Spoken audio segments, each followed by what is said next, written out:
আজকে প্রথমবার sugar test করলাম। আজকে ট্রেনিংয়ে যাওয়ার সময় মার্কেটে একটা পাখির দোকানে থামলাম, কারণ কয়েকদিন ধরে পাখি পোষার ইচ্ছা হচ্ছিল।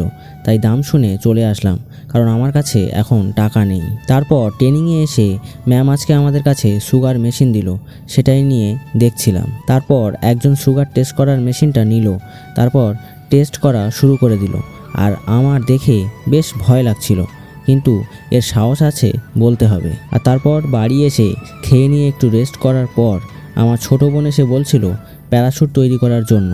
তাই ইউটিউব থেকে একটা ভিডিও দেখে তৈরি করতে বসে পড়লাম। ফাইনালি এই প্যারাশুটটা তৈরি করলাম। চলো দেখা যাক এটা কাজ করে কিনা। তারপর আমরা অপেক্ষায় বসেছিলাম ওড়ার জন্য। এটা উড়ুক তারে। তোমরা যারা এই ভিডিওটা লাইক করোনি তারা লাইক করে চ্যানেলটা সাবস্ক্রাইব করে দাও। আর শেষমেশ আমাদের প্যারাশুটটা তো উড়লই না। আর তোমাদের কারো এরকম তৈরি করে উড়েছে কিনা সেটা কমেন্টে জানিও।